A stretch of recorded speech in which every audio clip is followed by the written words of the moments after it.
Good morning to all our radio listeners and to our online streaming viewers. We celebrate today the Holy Mass for the Thursday of the third week of Advent. Our Eucharistic celebration will be presided by Reverend Father Jerome Javellana Palma, SSP, Local Superior and Master of the Postulants of the Society of St. Paul, Pampanga. Together we sing the entrance hymn.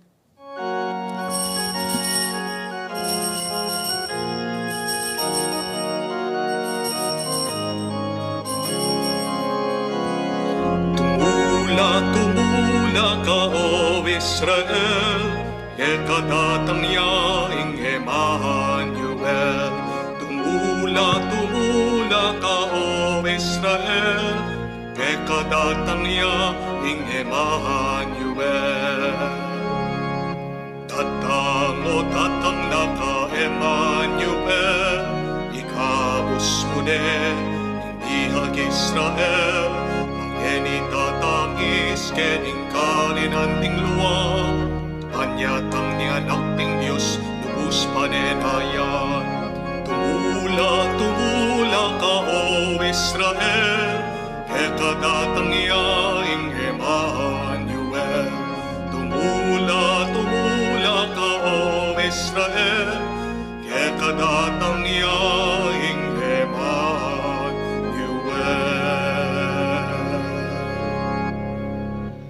In the name of the Father, and of the Son, and of the Holy Spirit. Amen.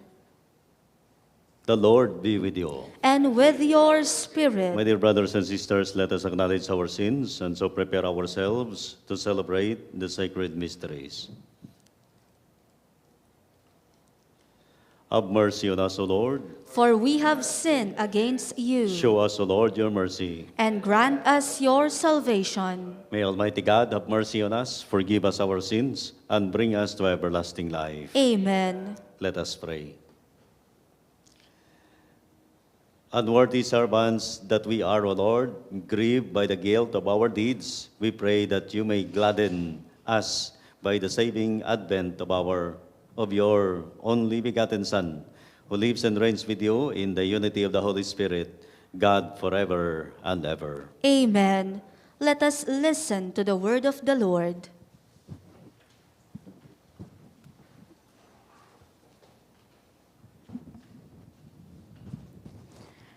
A reading from the book of Isaiah. Raise a glad cry, you barren one who did not bear. Break forth in the jubilant song, you who were not in labor. For more numerous are the children of the deserted wife than the children of her who has a husband, says the Lord. Enlarge the space for your tent. Spread out your tent cloths unsparingly. Lengthen your ropes and make firm your stakes. For you shall spread abroad to the right and to the left.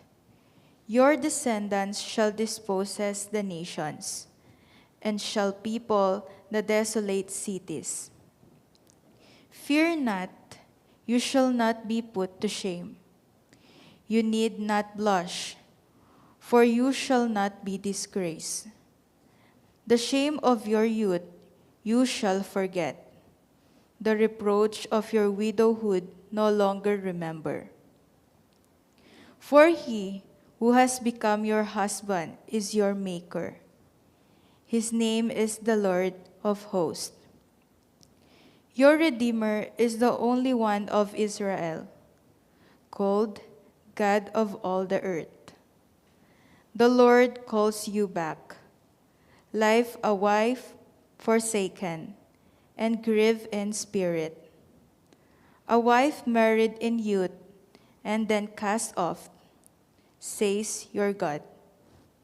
For a brief moment I abandon you, but with great tenderness I will take you back. In an outburst of wrath, for a moment I hid my face from you, but with enduring love I take pity on you, says the Lord, your Redeemer. This is for me like the days of Noah, when I swore that the waters of Noah should never again deluge the earth. So I have sworn not to be angry with you or to rebuke you. Though the mountains leave their place and the hills be shaken, my love shall never leave you, nor my covenant of peace shaken, says the Lord, who has mercy on you. The word of the Lord. I will praise you, Lord, for you have rescued me. I will praise you, Lord, for you have rescued me. I will extol you, O Lord, for you drew me clear, and did not let my enemies rejoice over me. O Lord, you brought me up from the nether world. You preserved me from among those going down into the pit. I will praise you, Lord, for you have rescued me. Sing praise to the Lord, you his faithful ones, and give thanks to his only name. For his anger lasts but a moment, a lifetime his goodwill. A nightfall weeping enters in, but with the dawn rejoicing. Praise you, Lord, for you have rescued me. Hear, O Lord, and have pity on me. O Lord, be my helper, and you change my mourning into dancing. O Lord, my God, forever will I give you thanks. I will praise you, Lord, for you have rescued me. Let us honor the Holy Gospel.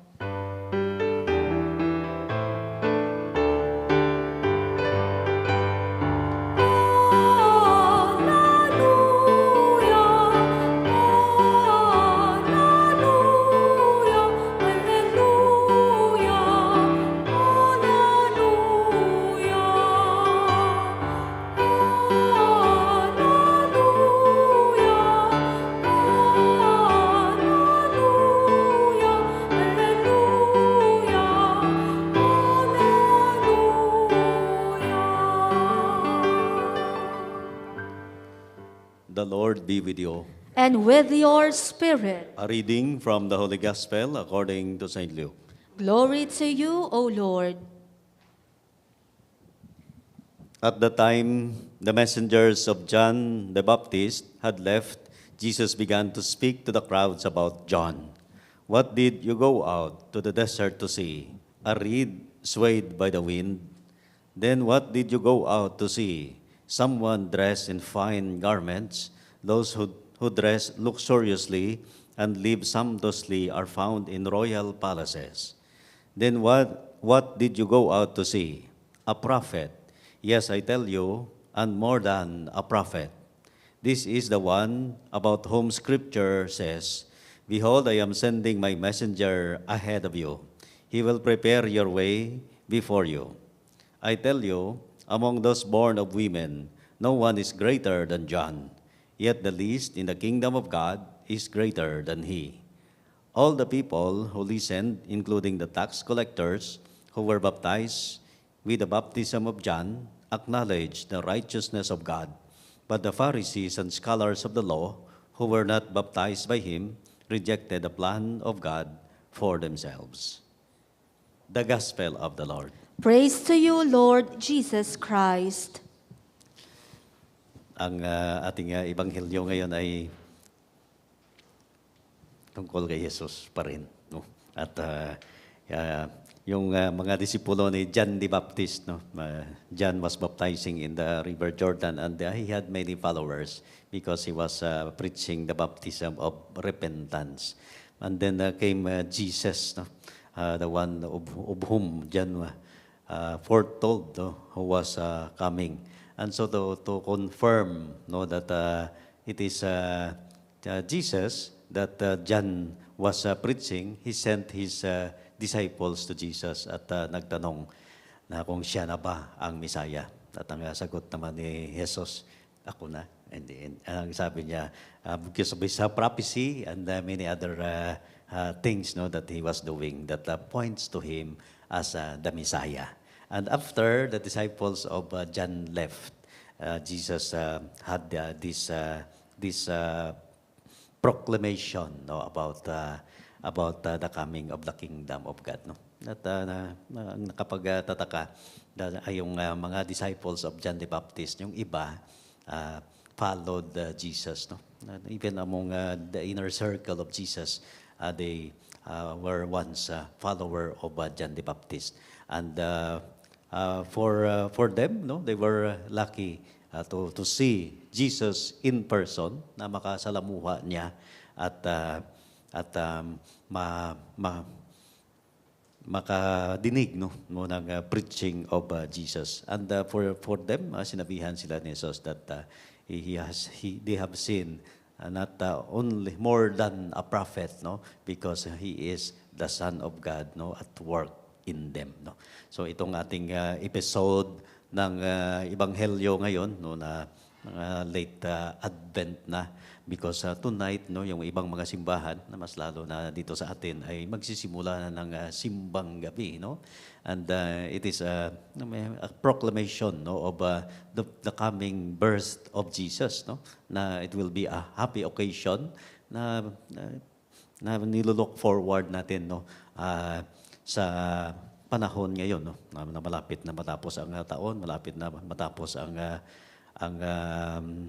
year 2022 and magiging year 2023 na naman. Pero bago yan, yung mag-experience muna tayo ng maraming mga makikita, no, that actually points, no, to the birth of Jesus in our life, no.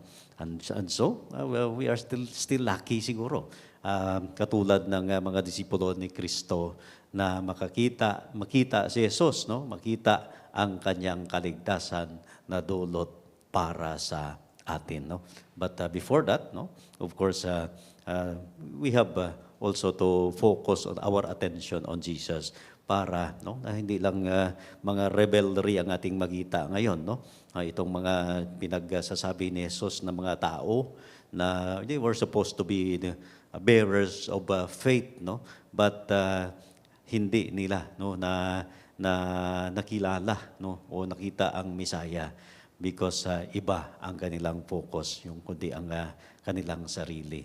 And so ang ating focus ng celebration dapat ay si Kristo, no, amidst the rush, no. Ngayon napaka-busy na ng ating mga lansangan, napaka-busy na ng mga tao na papunta dito at papunta kung saan-saan, no. At maraming mga tanawin na pwedeng mapuntahan, no, na nagbabadya, no, na ang Christmas ay nandito na nga sa ating bayan, no. And bago tayo malunod sa mga ganyang mga gawain, no, let us tell ourselves, no, to have focus on Jesus Christ, no. At hindi lamang yan, no, ang mga dapat natin pagtutuunan ng pansin, kundi si Kristo na isisilang, no, sa bawat isa sa atin, that once again, no, sa pagtanggap natin sa Kanya, we will see far, far greater things, no, than what we experience in our world today, because we actually see God, we actually see Jesus, who is once again offering us Himself, no, para sa kaligtasan ng Kanyang sambayanan, no. Bago dumating itong mga season na ito, no, siyempre ang mga tao ay busy, no, sa kanilang preparation, no, kung saan-saan may mga ilaw na mga display, no, and malapit na sindihan ang giant lantern na dito sa ating bayan, and kung saan-saan ka pumunta, no, na maraming makapag-agaw pansin, no, sa ating paghahanda para sa kapanganakan ni Kristo. At sa aming bahay nga naman, no, aming mga household, no, pag makita ako, para nilang nakita si si Kristo siguro. Dahil ang kanilang mapagmakita nila palagi, no? Sabi niya, "Oh, Father, kailan mo na ibibigay yung aming bonus?" No? So sabi ko, pera na lang ba? O kaya ayan na lang ba ang ating focus, no? Sa ating celebration of Christmas ngayon, no? So parang ganyan, no? Bago tayo makalimot na sa tunay na kahulugan, no, ng incarnation of Jesus Christ, no? We ask once again, no, ourselves, no, kung ano ang Diyos, no, nagtuturo sa atin upang how to spend, no, this Christmas season in our life, no? And that is, no, we can see far greater things, no, than what the world, no, gives, no, and that is because we have seen Jesus Christ, no, the forgiveness of our sins, no. Perhaps we have seen more understanding in ourselves with our relationship with one another, o kaya more sacrifice or more show of sharing, no, of to one another about what, no, really matters most in this life again, and that is how we see and welcome the Son of God, Jesus Christ, in our midst, no. So today, no, and for the rest of our preparation for Christmas siguro, so tingnan natin ano pa kaya ang ating gawin upang muling ma-enjoy, no, mamahalas ang presence ni Jesus Christ sa ating buhay. Maybe we can share more of ourselves, of our talents and abilities, o kaya makapagsisi tayo din sa ating mga kasalanan, perhaps more understanding for one another, no, sa ating kasama sa trabaho, patience, or more pang-uunawa, no, at higit sa lahat, more sharing of love that is coming from the wellspring of God, no. That means kaligtasan para sa ating lahat, no. So let our preparation be, no, always focus on Jesus that can bring good news to one another during this Christmas season, no. O siguro ang ating gagawin, imbes na siguro tayo ay pumunta sa kung saan-saan, no? We ask for the forgiveness of our sins, no? Ang pagsisisi sa ating mga kasalanan, patiin ang ating mga kasama na matagal na for 1 year hindi na tayo nag-usap-usap, o kaya we send note to other persons na nakalimutan natin, no, because of our business, but most especially we ask God, no, to come into our life once again. And when He comes, no, wag na nating palampasin pa, gumawa ng kaayusan sa ating buhay, isiwalat ang mabuting balita ng kaligtasan, at higit sa lahat, more strength para sa atin upang makapagsiwalat tayo ng mabuting balita ng kaligtasan sa isa't isa, no? And in that way, may pakita natin maliwanag ang ating Christmas because Jesus has touched our lives once again. May God bless us all.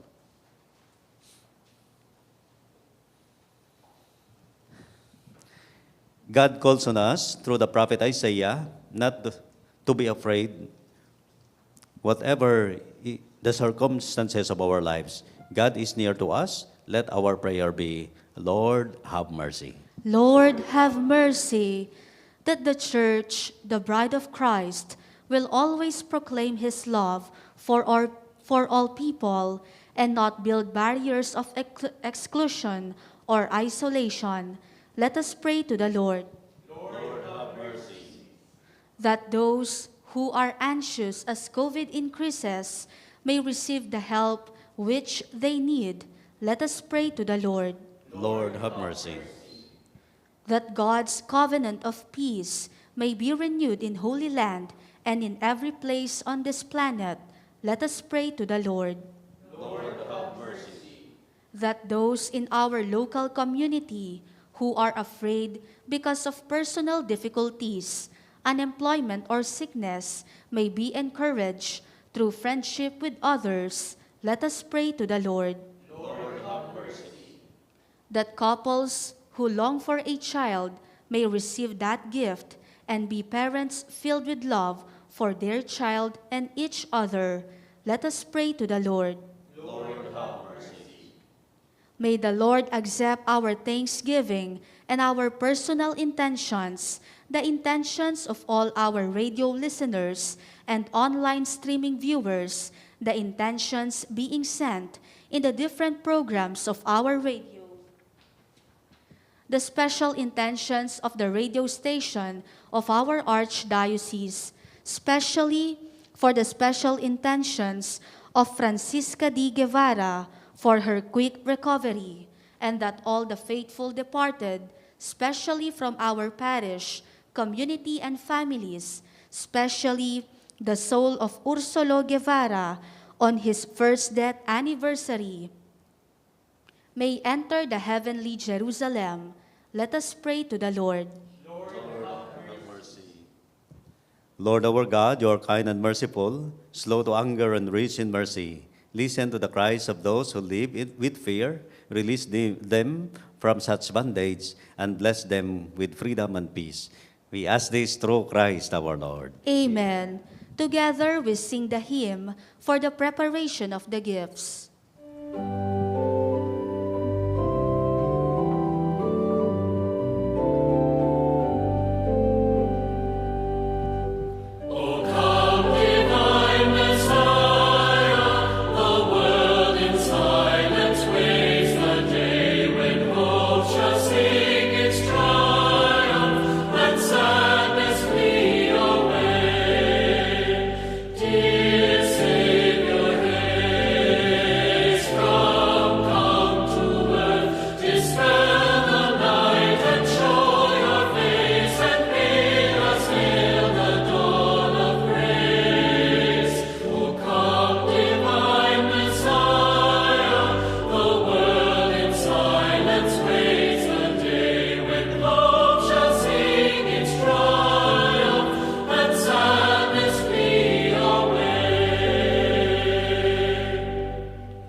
Pray now, my dear brothers and sisters, that we and our sacrifice may be acceptable to God, the Almighty Father. May the Lord accept the sacrifice at your hands for the praise and glory of his name, for our good and the good of all his holy church. Accept, we pray, O Lord, these offerings we make, gathered from among your gifts to us, and may what you grant us to celebrate devoutly here below gain for us the prize of eternal redemption through Christ our Lord. Amen. The Lord be with you. And with your spirit, Lift up your hearts. we lift them up to the Lord. Let us give thanks to the Lord our God. It is right and just. It is truly right and just, our duty and our salvation, always and everywhere to give you thanks, Lord, Holy Father, Almighty and eternal God, through Christ our Lord. For he assumed at his first coming the lowliness of human flesh, and so fulfilled the design you formed long ago, and opened for us the way to eternal salvation, that when he comes again in glory and majesty, and all is at last made manifest, we who watch for that day may inherit the great promise in which now we dare to hope. And so with angels and archangels, with thrones and dominions, and with all the hosts and powers of heaven, we sing the hymn of your glory, as without end we acclaim.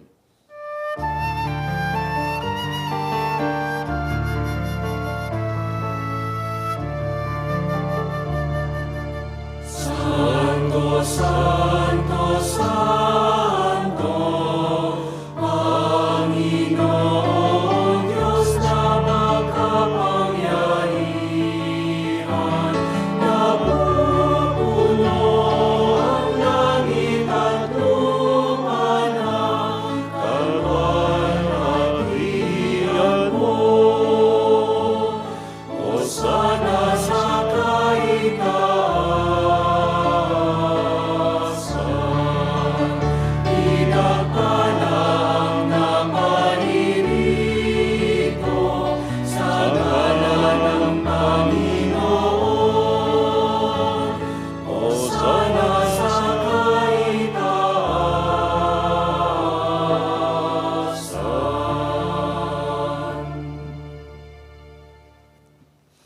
You are indeed holy, O Lord, the fount of all holiness. Make holy therefore these gifts, we pray, by sending down your Spirit upon them like the dewfall, so that they may become for us the body and blood of our Lord Jesus Christ. At the time he was betrayed and entered willingly into his passion, he took bread and giving thanks, broke it, and gave it to his disciples, saying, Take this, all of you, and eat of it, for this is my body, which will be given up for you.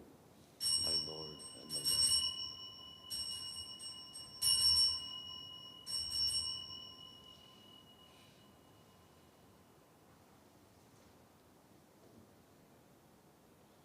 In a similar way, when supper was ended, he took the chalice, and once more giving thanks, he gave it to his disciples, saying, Take this, all of you, and drink from it, for this is the chalice of my blood, the blood of the new and eternal covenant, which will be poured out for you and for many for the forgiveness of sins. Do this in memory of me.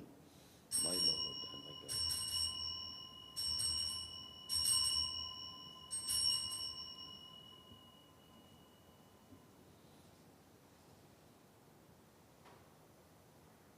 The mystery of faith. Sa krus mo at pagkabuhay, kami natupos mong tunay. Poong Jesus, Diyos naming mahal, iligtas mo kaming lahat. Poong Jesus, Diyos naming mahal, ngayon at magpapakailanman. Therefore, as we celebrate the memorial of his death and resurrection, we offer you, Lord, the bread of life and the chalice of salvation, giving thanks that you have held us worthy to be in your presence and minister to you. Humbly we pray that partaking of the body and blood of Christ, we may be gathered into one by the Holy Spirit. Remember, Lord, your church is spread throughout the world, and bring her to the fullness of charity together with Francis, our Pope, and Florentino, our Bishop, Paciano, our Bishop Emeritus, and all the clergy. Remember also our brothers and sisters who have fallen asleep in the hope of the resurrection, and all who have died in your mercy. Welcome them into the light of your face. Have mercy on us all, we pray, that with the Blessed Virgin Mary, Mother of God, with Blessed Joseph, her spouse, with the blessed apostles, and all the saints, with Saint Ferdinand, Saint Gabriel, the Archangel, who have pleased you throughout the ages, we may merit to be co-heirs to eternal life, and may praise and glorify you through your Son, our Lord Jesus Christ. Through him, and with him, and in him, O God, Almighty Father, in the unity of the Holy Spirit, all glory and honor is yours forever and ever. Amen. At the Savior's command and formed by divine teaching, we dare to say,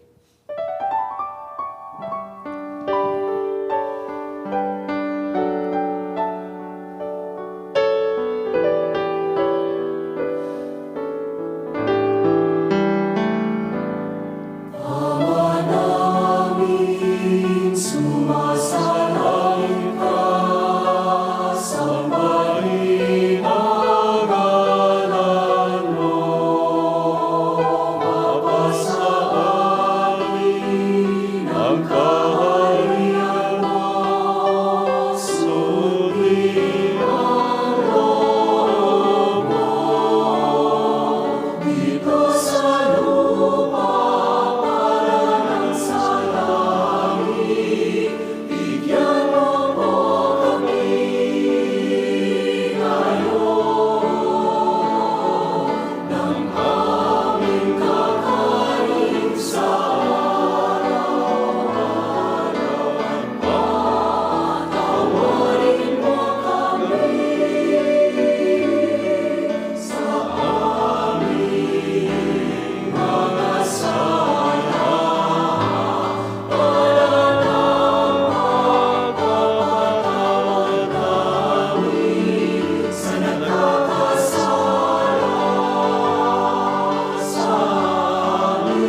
Deliver us, Lord, we pray, from every evil. Graciously grant peace in our days, that by the help of your mercy we may be always free from sin and safe from all distress, as we await the blessed hope, the coming of our Savior, Jesus Christ. For the kingdom, the power, and the glory are yours, now and forever. Lord Jesus Christ, who said to your apostles, "Peace I leave you, my peace I give you," look not on our sins, but on the faith of your church, and graciously grant her peace and unity in accordance with your will, who live and reign forever and ever. Amen. The peace of the Lord be with you always. And with your spirit. Let us offer each other the sign of peace. Peace with you. Peace be with you all.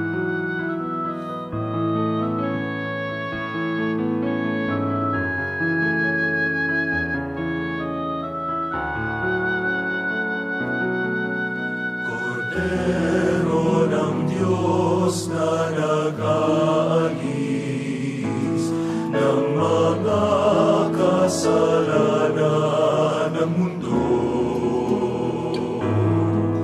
Maawa ka sa amin, Cordero ng Diyos, maawa ka.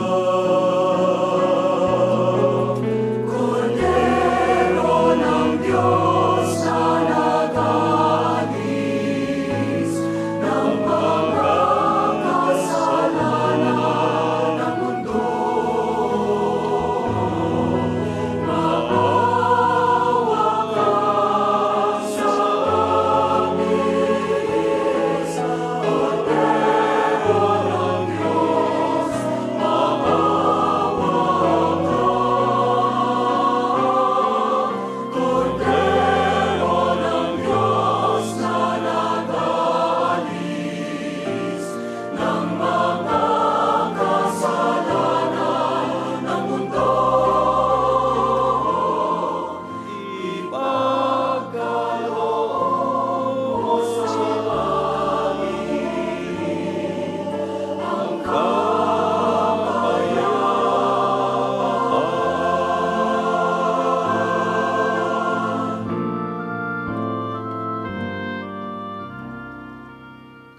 Behold the Lamb of God, behold him who takes away the sins of the world. Blessed are those who are called to the banquet of the Lamb. Lord, I am not worthy that you should enter under my roof, but only say the word, and my soul shall be healed.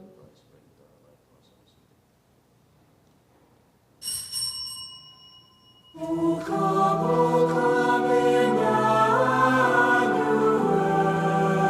and ransom captive Israel, that mourns in lonely exile near, until the Son of God appear.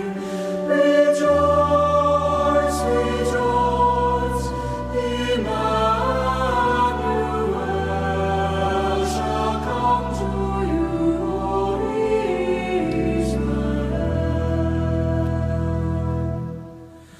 O come, O Christ our praise, light of all things bright and pure. To us the knowledge show, and teach us in her ways to go. Rejoice, rejoice, rejoice, Emmanuel shall come to Israel. O come, the branch of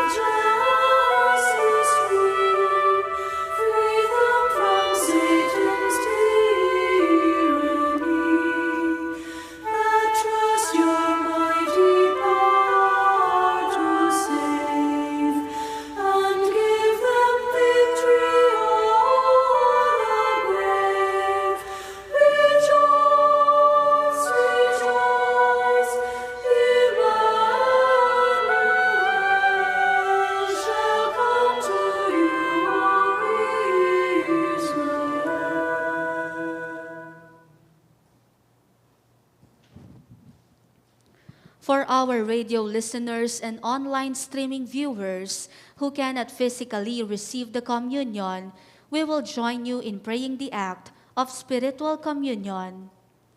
My Jesus, I believe that you are present in the most holy sacrament. I love you above all things, and I desire to receive you into my soul. Since I cannot at this moment receive you sacramentally, come at least spiritually into my heart. I embrace you as if you were already there and unite myself wholly to you. Never permit me to be separated from you. Amen.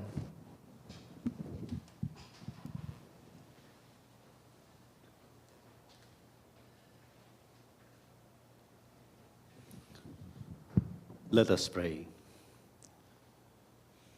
May these mysteries, O Lord, in which we have participated, profit us, we pray, for even now, as we walk amid passing things, you teach us by them to love the things of heaven and hold fast to what endures, through Christ our Lord. Amen. The Lord be with you. And with your spirit. May Almighty God bless you, the Father, the Son, and the Holy Spirit. Amen. Go in peace. Thanks be to God.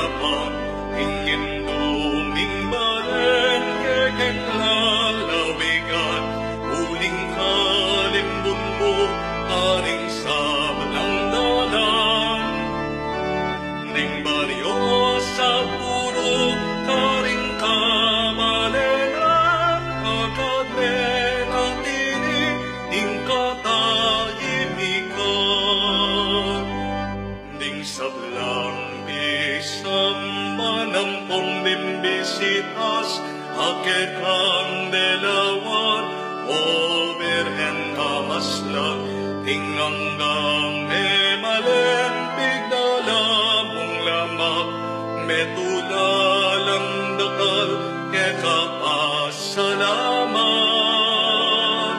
Kasalpang tayanan, niyunlad, milagnaling pamikalukot, agad